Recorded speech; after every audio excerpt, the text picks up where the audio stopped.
any case, on behalf of the Oakland Heritage Alliance Board of Directors, welcome everyone to tonight's lecture on local history. My name is Amelia Marshall. Uh, tell you a few things about the Oakland Heritage Alliance. It's been 40 years already since OHA was founded here. We share a commitment to celebrating and protecting our local cultural and architectural resources. Tonight's lecture is part of an ongoing series held on the third Thursdays of most months. Tonight's presenters are Brenda Montano and Dave Zuckerman from the East Bay Regional Park District Archives and History Center. One of the things that makes Oakland special is our amazing open space free for the public to enjoy. The East Bay Regional Park District has played an important role here since its inception in 1934. We take it for granted that the Park District plays a progressive role in employing a diverse group of employees. From its very earliest years, the Park District has recognized the talents of people of color and employed many in prominent positions. Such is the remarkable story of the heroic Austin Dunn. What are those was for Our first cherry? speaker, Brenda Montano, is an What? 18-year Cherry pits. veteran Did of the you East take Bay the cherry Regional pit Park one? District.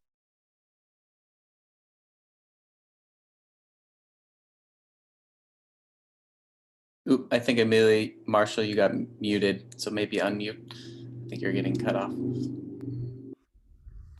Our first speaker will be Brenda Montano, an 18-year veteran of the East Bay Regional Park District Public Affairs Department.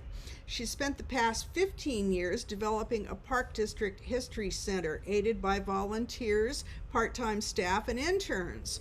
In 2020, Brenda was promoted to the newly established position of Archives Program Supervisor. At the same time, Brenda's been responsible for budget analysis and other things. She coordinates signature events such as the upcoming memorial service for longtime park director and Oakland Heritage Alliance charter member Judge John Sutter. When Brenda took on the archives management, she found an 85-year treasure trove of historic materials. To organize and further research this material, Brenda has deployed an eager band of history enthusiasts. We gravitate to the Park District Archives work because of Brenda's sweet nature and her enthusiasm. Our second speaker will be Dave Zuckerman. Many of you already know Ranger Dave from his long association with the Tilden Environmental Education Center and other areas of the Park District. Dave grew up in Berkeley, spent his youth wandering around Tilden and other parks, and he's an alumnus of UC Berkeley, as many of us are. Dave started his career with the Park District as a docent at Sunol. He then became an aide at Tilden, was promoted to naturalist, worked in that capacity at Ardenwood, and then back to Tilden. He spent 10 years as an industrial firefighter and fire lieutenant. From there, he became supervising naturalist at the Tilden Nature Area. He capped his 33 career with the Park District as an interpretive and recreation services manager. Dave has a great interest in the history of the Park District and has led the research on the Ccc camp that occupied what is now the Tilden Nature Area. During this presentation, if you have any questions you would like to share, please feel free to type them into the chat window, and Daniel Levy will open them at the conclusion of the presentation. You might want to use the chat icon at the bottom of your screen to minimize the chat window during the talks so that you can see the most detailed view of these slide images. And with that, let's welcome Brenda Montano. Hello, everyone. Thank you so much, and I am really happy and honored to be here. This is a story that has for a long time been near and dear to me, not only for the story itself, but also because it is part of one of my favorite exposures here at the archives, which is what the stories that the employees have told over the years and about themselves and the park district's early workers for a long time. And I would say probably some of the retirees who are on this presentation today will say they continue to be consider themselves as a family. And this is also a unique story because it is about employees, our employees, and or a story about one of our employees, and that's something that is uh, kind of a little known. Not everyone's going to know about this story, so I think that that's kind of an interesting thing too. So I feel really fortunate to be a part of sharing this. Uh, and here's a photograph here at our introductory slide of the Dunn Trail, one of the trail posts. And many of you might know the Dunn Trail. It's in Reinhardt Redwood Regional Park. And I also frequent that trail. And we earlier this year or early in the past couple of years, the Park District's been looking at its naming, what we've done with our how we name things, and that subject matter had come up. And as what else had come up was kind of looking on what was our diversity in naming. And I was working on the project, but I was thinking, well, what about the Dunn Trail? That's named after Austin Buck Dunn. So it was a good story to kind of start with about that, and it's a unique story. And the other part of it is that I also wanted to let's go to the next slide. Sorry. Good, next. So part of what we've been trying to do, we've always tried to do here at the archives, is I have a lot of records, and there wasn't really a lot of organization to the historic records of the park district. There were a lot of employees that were really loved the history, and for the most part, squirreled things away, or kept it and took it to their garage at home, and later it came back here to the archives. So it really was part of patching things together and putting things together. And then in the meantime, I thought the stories were really good. And we really wanted to try to develop the stories and have the opportunity at some point to share more of them on our website in small books. I think have had outside researchers do books. Amelia Marshall is a classic example with her East Bay Hills book, and also Richard Langs, who's another one of our volunteers, did a book on Tilden Regional Park. So all of those have stories that a lot of the public don't know about, but we know that we frequent the trails here and we love our parks. And we also would love to have other opportunities to share some of these stories. You can go to the next slide. So with a story like Austin Dunn and maybe some of the other stories that are here, not everything is here at the Park District. So I can't open a drawer and then there's like everything there, right there for me. And it says, oh, this is what this is. Sorry. That's okay. And so a lot of it is going through and digging through and finding pieces of material. And any researcher will say that that could be very tedious and difficult, but it is very rewarding when you find something. It's always exciting. So we do have a number of records here at the archives. Most of them are administrative files. And reports. We have a number of oral histories, and that's something in my position I would like to help expand even further and grow our oral histories and have them available to the public. And then we just have varying correspondence files and photographs and things like that. But what I did with this story is I needed to go outside of the Park District, and I'm a big fan of Ancestry, and I've done my own family lineage there, and there's these other uh, resources to try to find anything to do with Austin Dunn or the family. And I also want to acknowledge Annette Dunn. And Annette Dunn was the wife of Larry Dunn, who you'll find out who he is later. But she was my connection with the family. And I am so grateful for her openness and talking to me about the family and what they know, what they don't know. And she was really helpful in giving me little clues of where to go further with the story. So I that's my last slide, right, Dave? You could go One into more. the next slide. One more.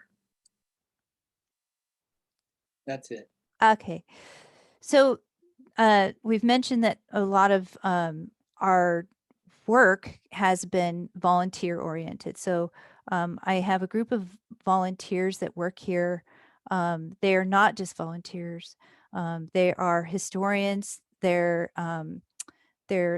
longtime employees who have since retired, and they have a passion for wanting to establish the Park District as a resource for a tremendous amount of history, not just about the Park District itself, which sometimes we even have a hard time talking about what the Park District is in general as it is now. So even providing the history of that is still something that we'd like to grow.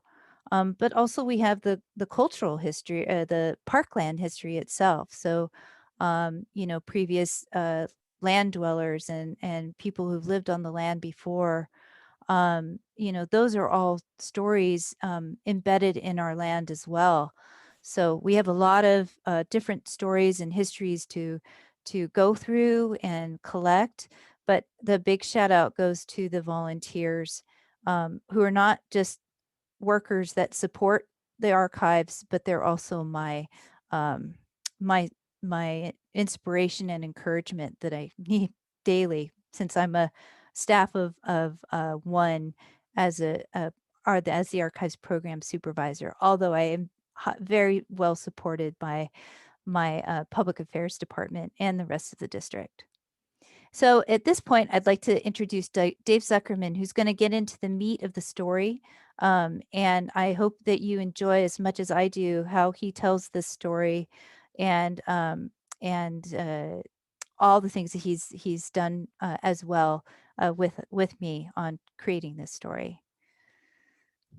Wow, thank you so much, Brenda. And I guess I want to turn around your kudos for the volunteers and just give a shout out to Brenda Montano for all she does for furthering the study of history in the Park District and making it fun and meaningful for all of us. I want to give a shout out to my fellow History and Archives volunteers on the Zoom, and also thank Amelia Marshall for inviting us and all her work in helping get this coordinated.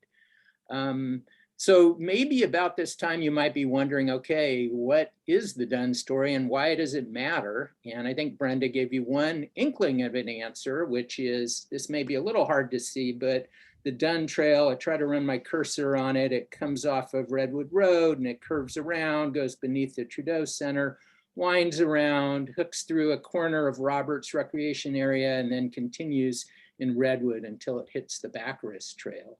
And as Brenda said, I actually have to say it's a bit funny for me to tell the story because Brenda really sort of found this story and followed it with a lot of sensitivity and passion and sincerity. But I try to honor that, and I will explain why it sort of resonated with me. So, and as Brenda alluded to, it really is a family story. And when she told me that the other day, I sort of took that two ways. Is one, it's a story of fellow Park District employees. And many of us archive volunteers are former employees, not all. It's important to have both.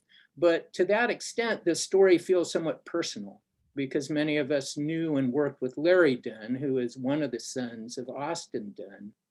And it's also a family story, as Brenda said, because Larry's family is still around, and Brenda's been in touch with Annette, Larry's wife. So let's jump in, and we're going to access the story in kind of in this fashion, which is that Larry Dunn, the son of Austin Dunn, worked for East Bay Regional Parks for 40 years. And you can see him here with his family. He's on the left, and his wife Annette is next to him, and he had 3 kids, or has 3 kids. And Larry retired in 1999 after 40 years of service with the Park District. Now, for those of you who don't know the Park District that well, that may sound like, wow, that's a long time to work at a place. But there's a lot of us, including many folks on this Zoom that I saw when I glanced, including myself. I don't have 40, but some folks do. I had 33. Here's a quote by Larry's supervisor, who is actually on the current East Bay Regional Park District Board of Directors, Dennis Waspy, and he was a carpenter for a long time, but became the sanitation supervisor. And I'll just read it. And so Larry was a truck driver, but more importantly, he was actually the sanitation truck driver. And to that end, he would make his rounds through all parts of the remote district, pumping out the outhouses.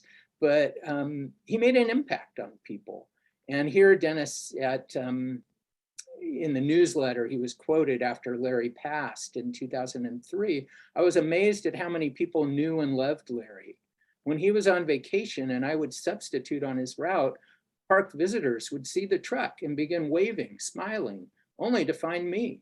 They would ask where Larry was and when he would be back, as if he was part of their park experience. And he was part of the park experience, as many employees are. All right. So here's where we sort of start getting into the deeper part of the story. And this is the sad part of the story, the poignant part of the story. And we're going to look at it this way. This is a picture of Larry in 1981 at a memorial. And this is a memorial that you can see today. I've got a picture of what it looks like here. And this is right, I don't know what you call it, but it's right by the T Club, I guess, and the beginning of the Tilden Golf Course, first hole. And it's a memorial. And so his father was Austin Buck Dunn, who it turns out was one of the very, very first employees of this agency. It probably as early as 1936. And I think this is where my interest was piqued, because we'll talk about Austin's story a bit. And I have to say this is a work in progress, because a lot more is unknown than known. But we'll show you what we know, what we found out, mostly due to Brenda's sleuthing and a little bit of my own and several others. And but what does that mean, I think, for this agency, that in the midst of the Depression, we know this agency was created by public vote. People voted to tax themselves, but we've never known quite where the first employees all came from. And to have an African-American man, a man of color, on the staff as early as 1936 seems significant and important. And we're trying to figure out what was the story, what led exactly to that. And so a little bit about this terrible tragedy that occurred. Because as I said, Mr. Dunn was an early employee. He worked for the district for, up to about 13 years, I suppose, as a truck driver, laborer, tractor operator. And then in 1949, there was a terrible accident on the Tilden Golf Course. And the details really aren't that important to go into right now, but suffice it to say, there was some work that had been going on under a high voltage power line, and a contractor came into an area he wasn't supposed to come into and raised up his dump truck, and the dump truck contacted the high voltage lines. No one eyewitnessed this, but we think that Mr. Dunn ran to save him, and in so doing, they both died. And it's just a horrible tragedy. Whoops. And it left behind 2 sons. You can see them here, Larry was 10 years old, and a slightly younger brother, Thurman. And you can see his, this actually was Austin's second wife on the right, Dolores Dunn.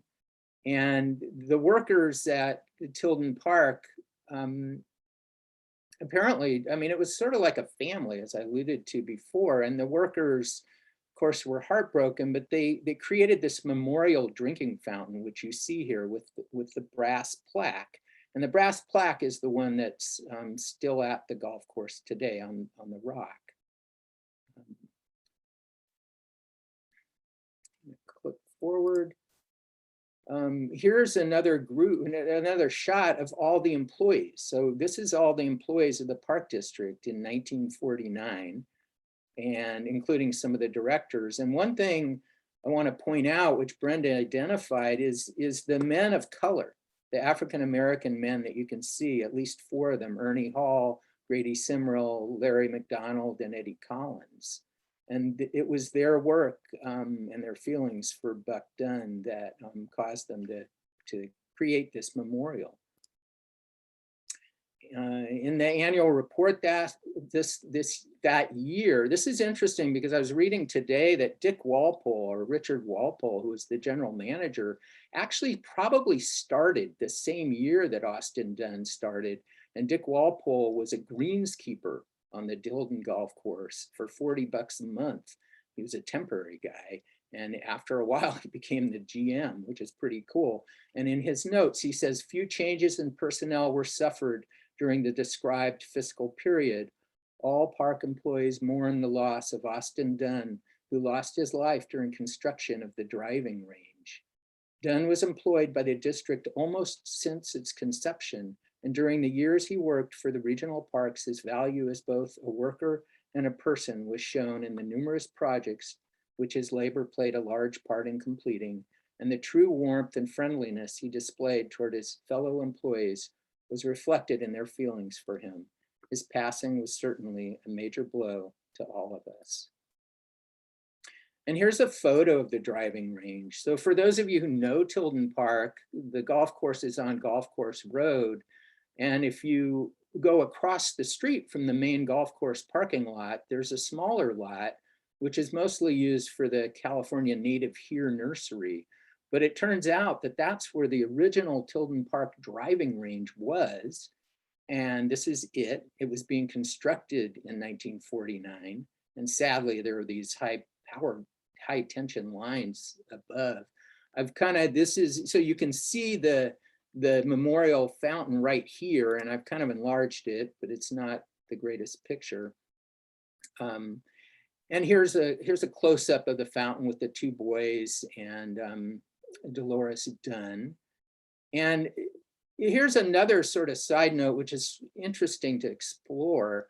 We don't know a lot of details about this, but Ms. Dunn brought a lawsuit in Contra Costa County Superior Court, and she brought the lawsuit against PG&E, and it was very convoluted. But originally, I guess she asked for $104,000. The first trial, the judge awarded her, a jury awarded her $52,000. But immediately after, the same judge granted at PG&E's request a new trial. And at the new trial, before they even got out of the starting blocks, a different judge granted a motion for non-suit, which basically threw it out. So Ms. Dunn appealed it to an appeals court, which essentially said that judge was wrong, that she had a right to be heard by a jury. And it sounds like PG&E appealed again because we have a summary from the California Supreme Court. So it just seems amazing to us that Ms. Dunn was able to bring a lawsuit to the Supreme Court. Supreme Court backed up the appellate court, and at that point it appears that PG&E made a kind of a paltry settlement, and she was able to get $11,500. Now, the other day, I guess about a month or 2 months ago, we became aware, I don't think we knew this, but that this memorial is still sitting there. I mean, if you look at the rock, you can kind of imagine why it's still sitting there. You can see where the plaque was. see the stairs that went up to the driving range are still there, and you can see some of our volunteers, including the OHA board member, Amelia Marshall, and Brenda Montano, and our guru and leader, Jerry Kent, former assistant general manager. So we went up there to check it out. It was great fun. And then, thanks to Amelia, we started musing about a similar looking memorial fountain for director Tommy Roberts, which is located at the park that bears his name. And this was built in '52. And so we're just kind of comparing the stonework, and the feeling was maybe the guys got a little bit better. It looks a little bit neater, but nonetheless, that was kind of a fun diversion. So now we'll just take a short journey into sort of trying to figure out more about Austin Dunn, because I think sometimes when you think about history, you know, you think it's all written down in these books or it's all somewhere, but it's not. And this is, I think, the fun, the sleuthing, the detective work that the archive volunteers are drawn to, and Brenda has kind of led the way on. So there are only 2 photos that we have in the archives that even show Austin Dunn. And here, in probably what is a posed photo, is a group working on the roof of the Brazilian Room in Tilden Park. Great backstory on the Brazil Room, how it came from the World's Fair, but that's another program. But here in front of Austin is Georgette Morton, who is the 2nd employee of the Park District. And I don't think she normally probably did roofing work, as probably many of these guys didn't. But anyway, post photo, but here he is around 1940. Here's his World War II registration card. It's got a couple things of interest. It shows he's 25. It shows where he lives in Oakland. It lists his employment with the district. So we're sort of piecing together what we know about Austin Dunn. A couple more records. We go into the 1936-1937 budget. It lists salaries and labor. You can get a sense of who got what. The GM got $3,600 a year. The truck driver laborer got $1,200. We are pretty sure that that was Austin Dunn. A little bit later, just another sort of routine personnel matter that the board voted on, but it voted to give select employees, or at least a group of employees, a raise of $25. And you can see here it says Austin Dunn, tractor operator. So just sort of putting together the few pieces, the few documents that we have to help create the story. Whoops. And then, thanks to Brenda and her sleuthing, looking at some census records through Ancestry.com, we go back to 1920 in Cobb County, Georgia, and we find a listing for Austin Dunn, and he's 4 years old. The next record is 1930, Census Records. It's about 10 years later. He's 16, listed as 16 years old. We don't know any details. He is listed as a prisoner in the county jail. That's 1930. Here we go in 1935. Somehow the young Austin Dunn has made his way from Georgia to Oakland, California, and is living on Willow Avenue in Oakland. And his job title is laborer. Now here's where kind of my interest again is sort of peaked, because I'm kind of a sucker for the New Deal era and what the New Deal meant for the founding of the Park District, the role that it played. And this Dunn story sort of illuminates that and deepens it in my mind. And so we know from the family that Dunn worked in the CCC. We don't know where, we don't know when exactly, we don't know how long, but we do know that. And so we have our guesses. So here again, he's moved, he's listed as a truck driver, 1938, different address in the phone book. And here's our other picture of Austin Dunn. You can see him here, and this is kind of another interesting, fun side story. Most people know of the heavyweight champ Joe Louis and his story. Joe Louis was a golfer, loved golf as well.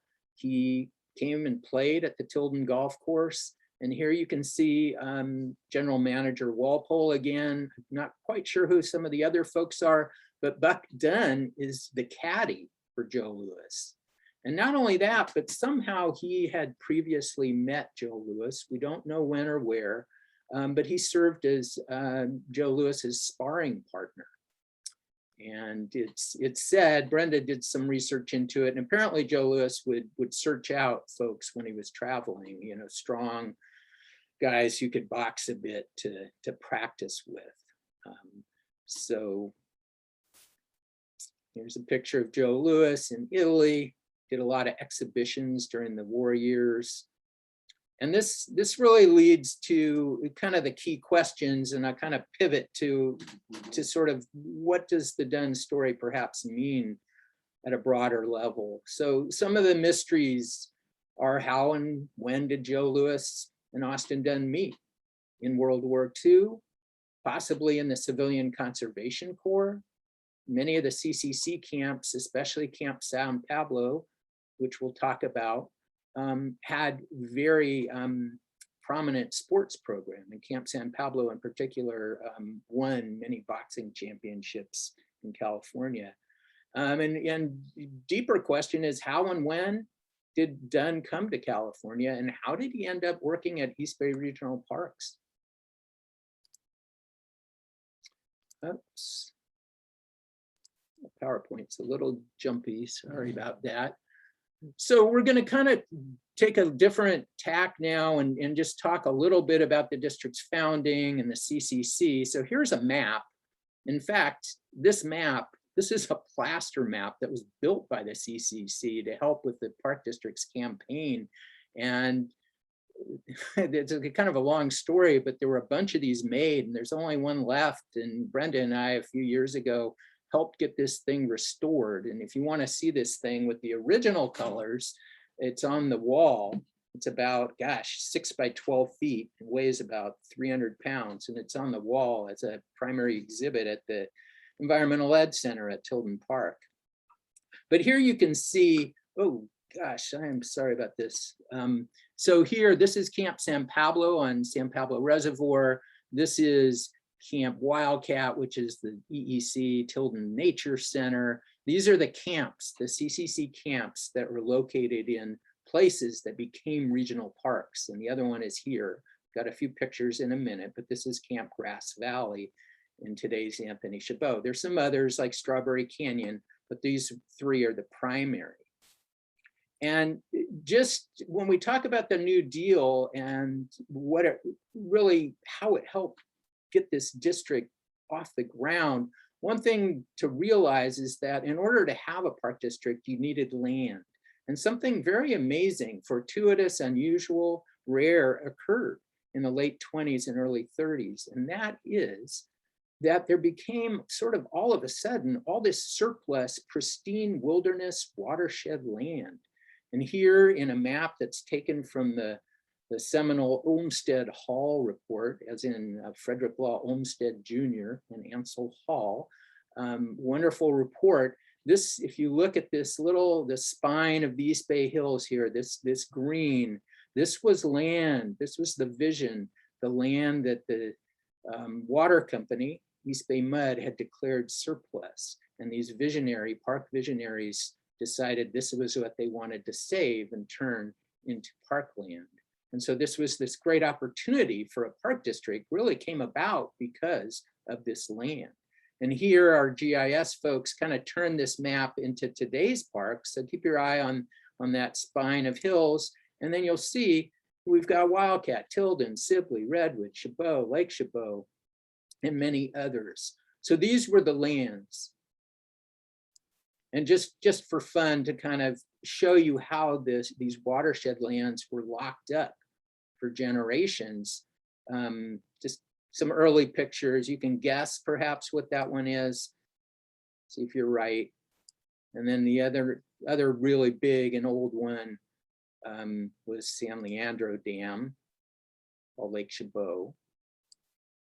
But back to our CCC map.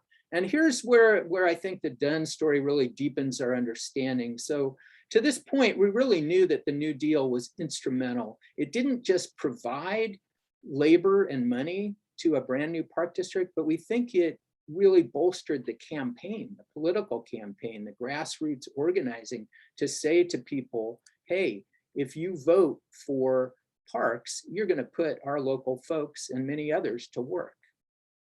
Here's a letter. I'm not sure why I stuck this in here, but this was written by the man who became the first general manager, Albert Vail, and he was actually chair of a regional park board before we had a real regional parks yet. And here he's writing to Frederick Law Olmsted Jr., who continued to advise the folks here on what to do. And he's just kind of to say, hey, the CCC stuff was important.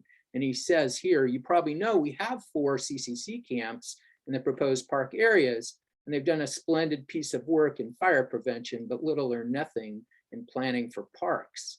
And so these folks, these activists, these visionaries, they were eager to get the CCC at work in a regional park, building the place with federal money. And just to sort of kind of bolster that point a little bit more, just to some articles, saying, hey, you vote for regional parks, we're going to put men to work. And it was, CCC sadly was just men, but that's the way it was back then. And from one of Vail's documents, it says, we'll have money coming in instead of going out. We'll put our unemployed to work and have them paid with federal funds. The government has given assurance that 3 camps will be established immediately. And in fact, there were men already working, but upon the when the bond or when the ballot measure passed, these camps were built and more men were put to work. So let's take a look at a couple of the CCC camps that I mentioned, mostly for fun. And here's where I'll say is the research kind of deepens and continues while we try to find out, our theory is that Austin Dunn was at one of these local camps. And clearly the men at these various camps worked in the regional parks and in the surrounding areas like Camp San Pablo, San Pablo Dam and Reservoir, that whole area, the road building, construction of barbecues and picnic areas.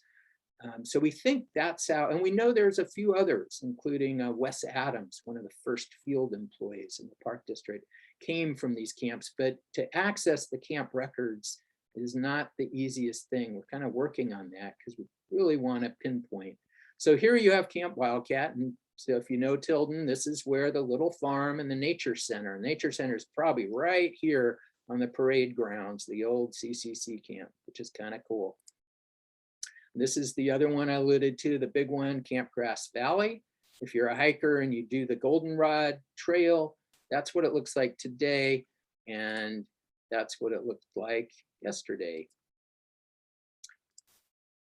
And this is sort of my pet theory. I've not got no proof of this, but we could kind of, another whole show is sort of the CCC and how that got established, the grand goals it had of being sort of not divisive, not segregated, include everybody together. And then in 1935, after just 2 years, they really changed course and they pretty much segregated Black men from other camps, moved them out of a lot of integrated camps, moved them into camps that, for example, this was Camp 2940-C, and the C stood for colored.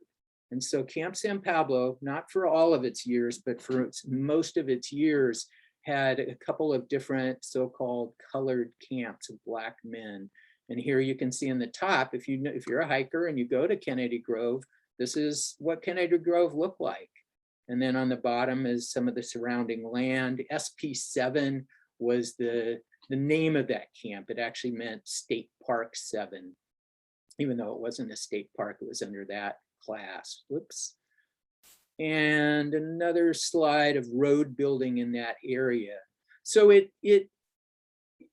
again, no evidence, but it stands to reason that Austin Dunn worked at one of these camps, possibly Camp San Pablo, did day laboring in the regional parks, met some of the board members, met some of the very first employees, and was invited. He was probably a hard worker and was invited onto the staff. That's what we think. And I guess when I say it deepens our understanding of the role of the New Deal, again, it wasn't just labor and money, temporary labor, but actually a source of brand new, permanent, productive and well-loved employees. Just a news clipping I found a while ago. This is 1937. Maybe just a little bit of reality check that here we do have men of color working for the park district, but the men in Camp San Pablo were harassed, put in jail, tormented even by the police, and not in Oakland, but in Richmond. And this is according to a book, in the next slide I'll show you, by Dr. Olin Cole. But just sort of to prove the point that it was a different time back then. And, Richmond wasn't as diverse as it is today. And the men would be given orders to go into town to get supplies and would be driven out, or in some cases, according to oral histories, locked up for just trying to do their job. And so I'm kind of winding down here, and we'll see if there are questions. But just to say, as I've alluded to, that this whole story is an ongoing story, and we're kind of reaching out, talking to folks at the Living New Deal at UC Berkeley, other historians, CCC researchers. Brenda found this map and work spec sheet the other day. It shows Camp San Pablo here and some of the projects that the men were doing there. And this is the book by Dr. Cole that really is the definitive work on the African-American experience. And this book, even though it doesn't say it in the title, is all about California and California only.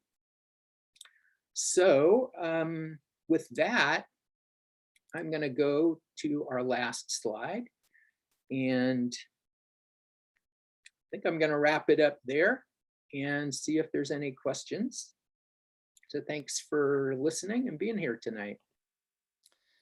Thank you so much. This was really informative. We did get a couple of questions. One question from me that I was kind of curious. Can you talk a little bit about the Dunn Trail, and maybe was that selected out of some candidate trails, or is there any history as to why that particular trail was selected to bear his name? Yeah, that's a great question, Daniel. And I think I'll take a quick stab and then let Brenda take a stab at it. But my understanding is that Austin Dunn, he was a tractor operator, and he would have done trail grading, and there weren't that many parks. Today we have 73 parks, but back then there was, I don't know exactly, but probably not more than about 5 or 6. And so he'd probably done significant grading work on that trail. Maybe that many of the Tilden trails were named, but I might see if Brenda could jump in too. Yes, that's true. So it could most likely be one of the trails that was cut by Austin Dunn, or he had worked on that trail.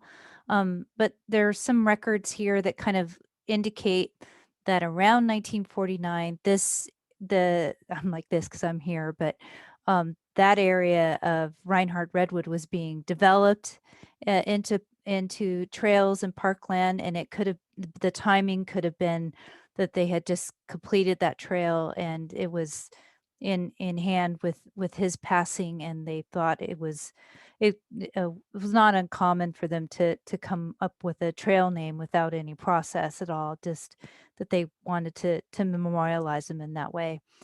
And what's interesting is that later in the 60s, they actually did build the headquarters up at the Serpentine Prairie. So it actually, for 30 years until they built the other headquarters at near the Dunsmuir estate, looked directly over the the Dunn Trail. So it was always, something that was there. And he's mentioned in a few oral histories that we have of older employees. Great, thank you. Do you have any idea when the trail was named? Was it shortly after his passing, or? We suspect as much because Richard Walpole was the general manager at the time, and we do have some indication that they were very close and everybody loved him. Mm, So it had that cool. indication. Yes, and actually, quite honestly, it's the employee lore. That's a record that's been told through generations of people who've worked here with that knowledge that it was named after him. Wow, thank you. We have a question from Neil. He was asking, how did Larry come to follow his father in working for East Bay Regional Parks? So, Dave, I can. Yeah, please. Thank you. So when Austin Dunn was killed, the general manager at the time, Richard Walpole, offered them a job when they came of age. Both brothers, Thurman and Larry. And so when Larry came of age, he decided to come and get that job at the Park District. And that's about as far as I know. Thurman did not want to have a job at the Park District. So that was something that we're going to explore even further as we go into interviewing the family a little bit more about how that happened. But it's definitely that Larry was offered a job here at the time of his father's passing. Great, thank you. There's a few questions about the CCC camps, and before we get into those, could you kind of describe them a little bit more, their kind of creation, and what was their function in the hills? Well, sure. I'll try.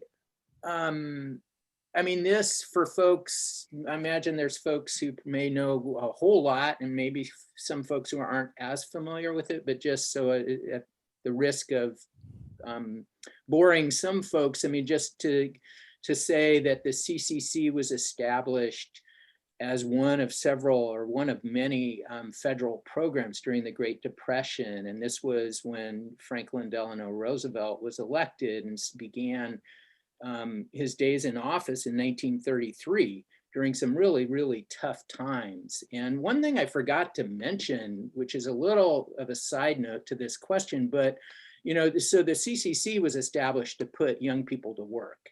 And it was a national program. It was, it was incredible. I mean, it rolled out in Roosevelt's first 100 days. The Army kind of dealt with personnel, National Park Service pretty much supervised the projects, and it was huge. And again, it was established all over the country. And it was, Roosevelt was kind of an environmental conservation and forestry nut, if you will. I mean, he loved that. And so these were, some people called them the tree army, but they did fire suppression, road building, poison oak control, bridge building. I mean, look at all the state parks in California. You go and you see a beautiful amphitheater and Mount Tamalpais, or a beautiful campfire, or even just a stone bathroom or a culvert or a head wall.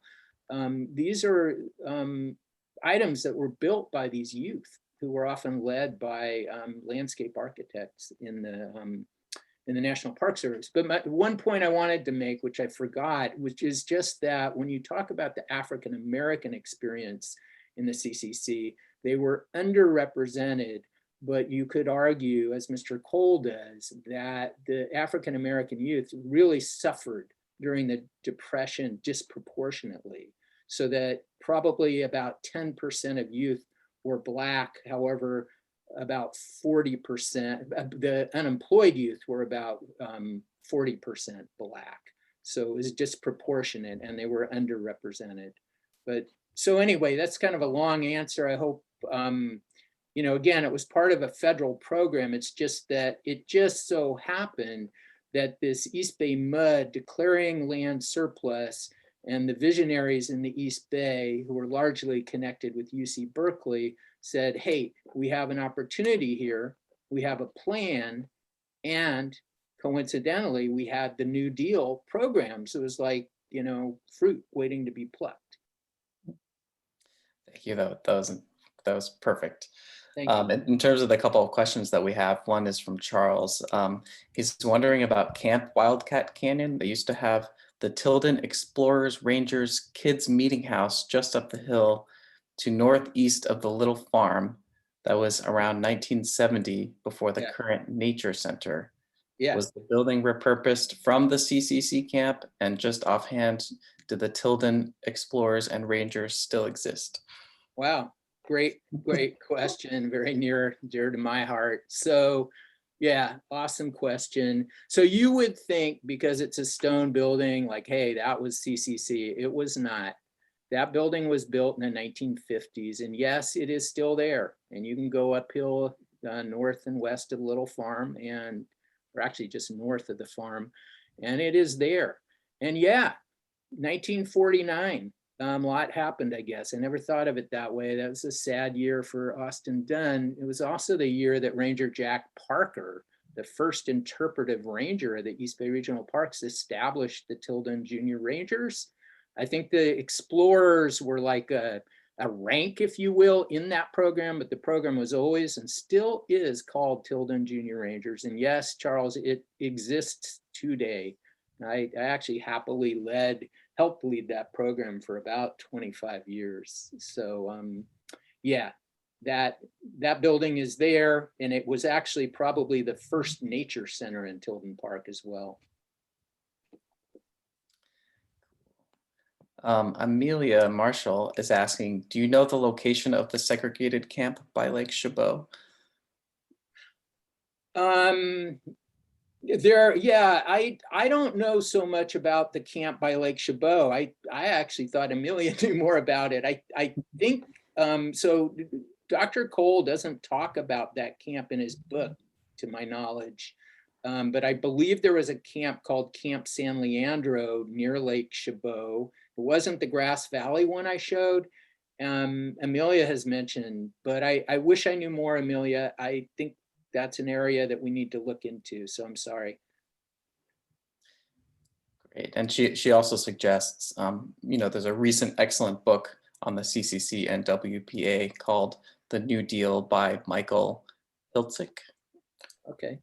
That's in the chat if anyone's curious about the exact naming and spelling. Awesome. Cool. One other question, you talked a bit about the East Bay Regional Park's history and that opportunity that kind of presented itself. Were there any other possibilities? Did East Bay Mud envision the park system coming out of this spare land, or were there any other competing ideas for the usage of the land that you know offhand? Oh, well, I don't know, Brenda, there's probably many of us in archives who could speak very competently about that. One of our longtime volunteers, Richard Langs, has written a book on Tilden Park, and really it's a book on the, how the district was founded in great detail. So I'm sort of a student of all that. But let's just say, I will summarize, and maybe Brenda adds, but East Bay Mud was, I think it's fair to say, was pretty hostile to the idea. Their business was to protect watershed lands and to sell water. That's what they did. They did not want to run a park. That was the first plan of all the activists, was to petition or ask, try to coerce East Bay Mud to operate parks and open up these lands for the public. Because part of the campaign eventually became like, hey, and there would be these little cartoons showing keep out signs and barbed wire fences. And they're like, hey, vote for parks and you can come in here and hike and swim. And that was actually what happened. But yeah, there were other plans East Bay Mud wanted to sell for development. And it really took a lot of action. It took legislation.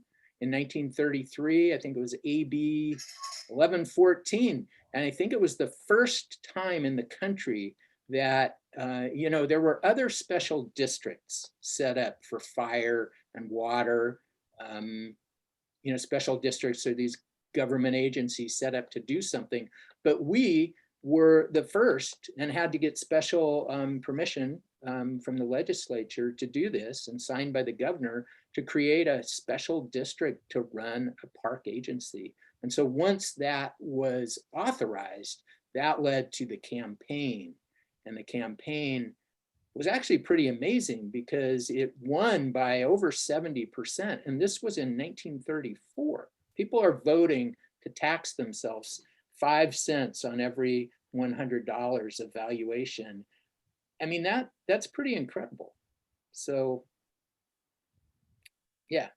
And you want to read more? If somebody really wants to know more about it, I don't have it in front of me, but Richard Langs has a cool book on the details of that. Or you can contact Brenda or me or Daniel and can get in touch with us. I think they might have copies still at the EEC, so the Tilden Nature Area. If you go to the visitor center there, they might still have some copies there that you could purchase. So yeah, Dave Z hit that spot on. So the only thing I like to always mention is when we look at those Olmsted Hall maps and the idea that, developers were looking at that land and trying to expand into the hills, we set a line of development. And that line of development, you can see aerial photographs from 1935 of parkland and the developers getting closer and closer. And even today, if you see the same aerial in the same position, you'll see that exact same line that separates the park from developers. And it was something that was inspiring for even future land that was acquired later in the 70s and the 80s when we're going eastward. People were always also getting concerned with the line of development against all these open spaces and wildlife habitats that were getting endangered. And there was a lot of activism then as well.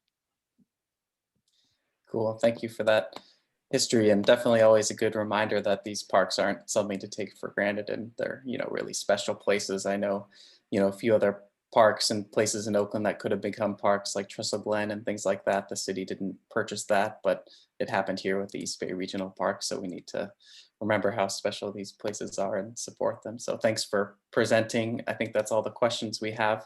And I'll hand it back to Amelia to close this out. Stop sharing, Daniel. Yeah. Thank you for that superb presentation from Brenda and Dave. Before we adjourn, I'd like to tell you a little bit about some of our upcoming activities. Our Zoom lecture in the month of August on the 19th will be father and daughter academic team, Kelly and Brad Agnew, and they will be talking about the Lemon House, which some of you may recognize. It's on Telegraph Avenue near 59th, and it is between Steele's Dive Shop and the windmill that was once a lemonade stand. So they've got a lot of background on that family and when that home was built in 1880. We will be returning to in-person walking tours. It will be a shorter season by necessity, but starting on the 14th of August, we'll be having walking tours on weekend days through mid-September. Dennis Evanowski will be leading a tour of Butters Canyon on Sunday, August 15th. We'll be having a tour of Mills College. We will visit the Old North Field at Oakland Airport, from whence Amelia Earhart and Lindbergh flew. Amazing tour there if you haven't had a chance to go. And we will be visiting Oakmore, houses of Oakmore. And on the 22nd, I will be leading a tour of the Navigation Redwood sites in Joaquin Miller and Roberts Park, with an optional picnic at the Blossom Rock Monument after that. Let's see, on the next slide, I think we've got something about our preservation action item. This coming Tuesday, the Oakland City Council will be voting on the non-binding term sheet that they've been talking to the Oakland A's about. So you may want to listen in on that, or take part in the public comment period if you care to weigh in on that situation. Please, if you're not a member already, please consider being a member, because your membership dues keep our programs going. And we love the things that we do, and we love your participation. So with that, let's say thanks once again to Dave and Brenda, and thanks to all of you for joining us tonight. Have a great night. Thank you.